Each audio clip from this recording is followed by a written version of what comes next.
Rise and shine, mga ka-RSP. Ito na ang gabay, patnubay, palala at prediksyon ni Master Hans Kua ngayong araw ng Tuesday, July 16, 2024. Kaya, simulan na natin.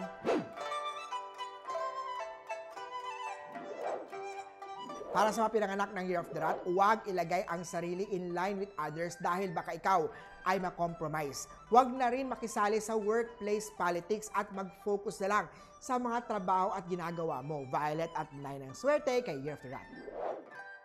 Sa mga Ox, samantala magkaroon ng practical na approach sa pag-manage ng iyong finances. Sa love life naman tayo, learn to compromise and understand your relationship. Sabihin ang totoo, nararamdaman para walang misunderstanding. Magenta at 5 ang swerte kay Year of the Ox. Tiger naman tayo, ang iyong wealth at success amulet ang magbibigay ng proteksyon sa iyo from bad energy sa workplace. Meron ding diagnosis ang iyong doktor na makakabulabog sa harmony ng kalusugan mo. Red at 8 ang swerte kay Year of the Tiger.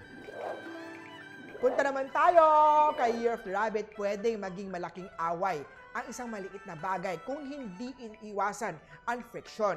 Huwag mag-init ang ulo at bawasan ang masasakit na pananalita. Blue at 3 ang swerte kay Year of the Rabbit. Eto naman sa Year of the Dragon, may possibility na malaking sakit kung hindi mag-iingat o babawasan ang bisyo o unhealthy lifestyle. Siguraduhin din na pinag-aaralan mabuti ang mga planong at meron ka laging plan B. Green at 6 ang swerte kay Year of the Dragon. Sa mga Year of the Snake naman tayo, maganda ang dating ng luck energy. Sa mga freelancers naman, walang regular client, may tagtuyo sa income, kaya't lalong matutong dumiskarte. Yellow at 2 ang swerte kay Year of the Snake. Sa Year of the Horse naman tayo, alagaan ang sarili para hindi pabalik-balik ang sakit o karamdaman. Pink at 12 ang swerte kay Year of the Horse.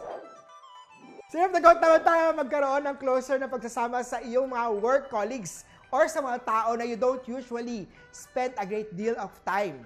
Sa business naman na huwag mangako sa mga bagay na hindi kaya i-deliver. White at 7 ang swerte kay Year of the Goat. Sa monkey naman na ang hinahanap na pag-ibig ay nasa ibang bansa.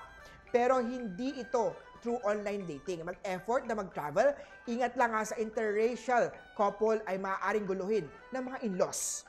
Orange at 1 ang swerte kay Year of the Monkey. Para naman sa Year of the Rooster, i-prioritize ang long-term investment para sa mga students makakaranas ng good focus sa academic o pag-aaral mo at papaboran kayo ng mga opportunities like new skills at new experiences. Brown at 4 ang swerte kay Year of the Rooster. Para sa Year of the Dog, merong mga kinakasal, ngunit meron din bigla ang maghihiwalay. Pwede ring malaapektuhan ang problemang pinansyal sa relasyon ng mag-asawa. Maaari rin ikaw ay lumayo sa grupo to prove your loyalty or to someone special. Gold at 8 ang swerte kay Year of the Dog.